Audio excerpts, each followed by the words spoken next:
The morning was quiet, the air calm, and the sun barely breaking over the horizon when UPS Flight 1354 prepared for its routine cargo run. Inside the cockpit, Captain Surya Beale Jr. and First Officer Shanda Fanning went through their pre-flight checks.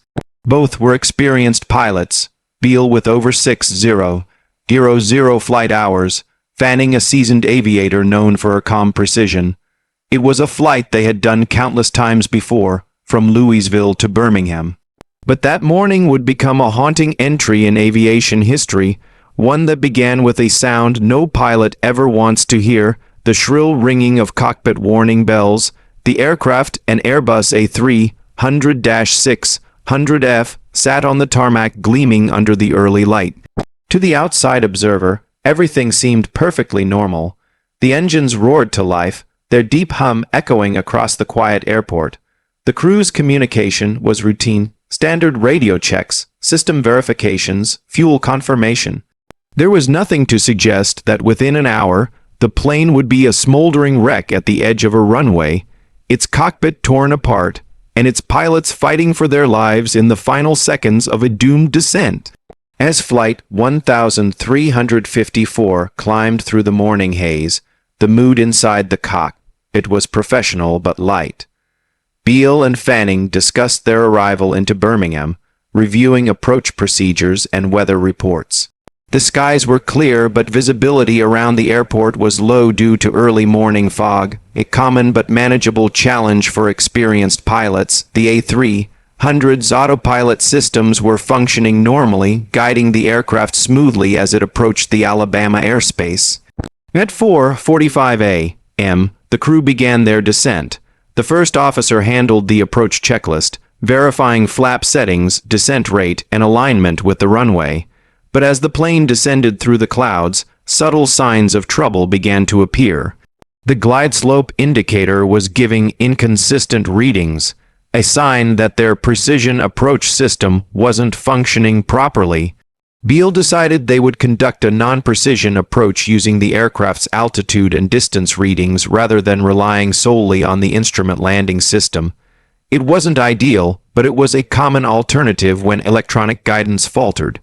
Inside the cockpit, warning tones chimed faintly, routine alerts, not yet urgent. But then came the bells, the unmistakable, sharp, piercing sound of the ground proximity warning system erupted through the cockpit speakers. Terrain, terrain, the automated voice called, pull up. The cockpit filled with tension as Beale and Fanning scanned their instruments. The altimeter was dropping faster than expected.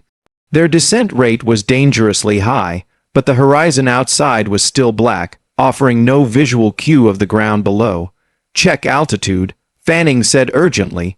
Beale responded, adjusting the throttles, but their rate of descent continued to increase. The autopilot had disengaged, and the aircraft was losing altitude rapidly. The cockpit warning bells continued to blare. The sound of metal stress, the vibration of the fuselage, and the increasing pull of gravity filled the cabin with chaos.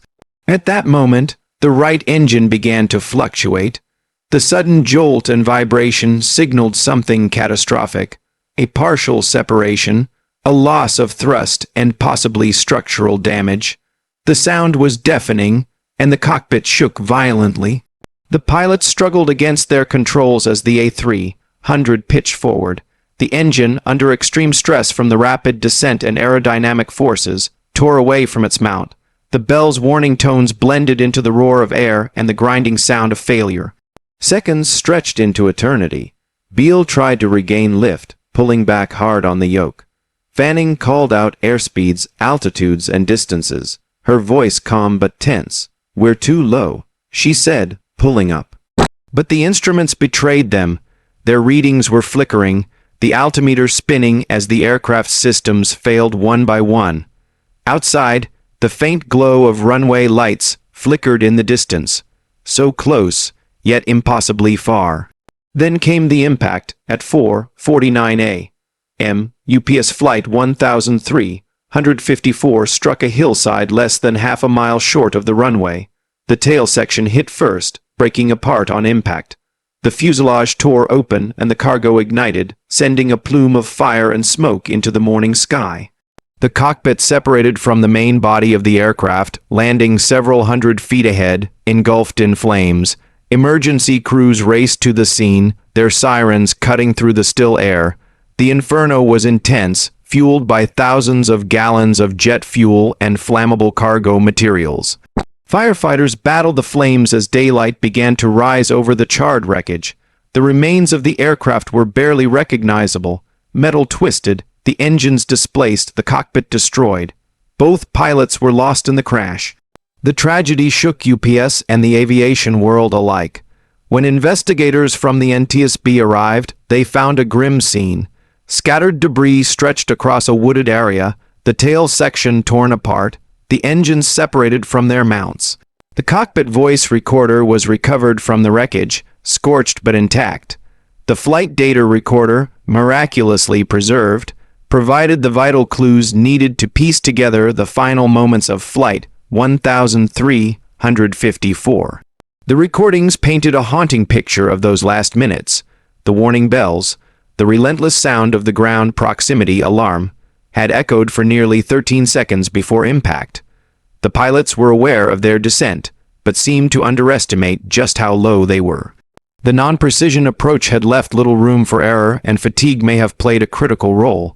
Both Beale and Fanning had been on duty through the night, their circadian rhythms disrupted. In the haze of early morning, even experienced pilots can misjudge altitude and distance.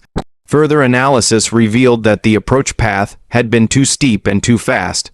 The aircraft descended below the minimum descent altitude before visual contact with the runway was confirmed, a violation of approach procedures. The cockpit alarms, including the sink rate and pull-up warnings, had sounded repeatedly, but the crew's responses were delayed, possibly due to spatial disorientation. By the time corrective action was taken, it was too late. The engine separation, initially thought to be the cause, was instead a result of the violent impact. The structural stress of the crash had torn the engine from its mounts, but the key issue was human error compounded by fatigue and system design limitations. The warning bells had done their job, but they were not enough to overcome the confusion and disorientation in those crucial final moments. In the aftermath, the NTSB's report highlighted several contributing factors: the pilot's failure to properly monitor altitude, the challenges of flying a non-precision approach at night, and the dangers of fatigue in cargo operations. UPS, like many cargo carriers, operated overnight schedules that pushed pilots to their physical limits. The crash reignited debates over pilot rest regulations and the differences between passenger and cargo flight safety standards. The investigation also led to questions about cockpit training and automation dependency. Modern aircraft rely heavily on automated systems, and when those systems fail or are unavailable, pilots must revert to manual flying skills that may have dulled over time. Flight 1354 was a tragic example of how quickly a normal flight can spiral into chaos when human factors and system limitations intersect at the wrong moment. Families of the pilots gathered in mourning, remembering Beale and Fanning not as statistics, but as dedicated aviators who had given their lives in service of their profession. Both were described as passionate about flying, meticulous in their duties, and respected by their colleagues. Their loss sent ripples through the aviation community, prompting new safety measures and renewed emphasis on training for non-precision approaches. As the smoke cleared from the Birmingham hillside, the wreckage was removed piece by piece. The scar in the earth where the aircraft struck remained, a somber reminder of how fragile even the most advanced machines can be when human fatigue, technological failure, and momentary misjudgment collide. For investigators and aviators alike, the sound of those cockpit bells became a haunting symbol of lost seconds that could never be regained. Years later, when pilots discuss the crash in training simulators or safety briefings, they often mention that chilling moment, the warning bells, the calm professionalism of the crew, and the tragic inevitability of what followed. It serves as a stark reminder that in aviation, no sound is more urgent, more final than the relentless ring of the cockpit alarms, bells that warn of danger but cannot turn back time. UPS Flight 1354 remains a lesson written in the smoke of dawn, a reminder that even in routine skies, tragedy can unfold in mere seconds. The cockpit bells that morning rang not just as alarms, but as echoes of human vulnerability in the face of precision, fatigue, and the unforgiving reality of flight.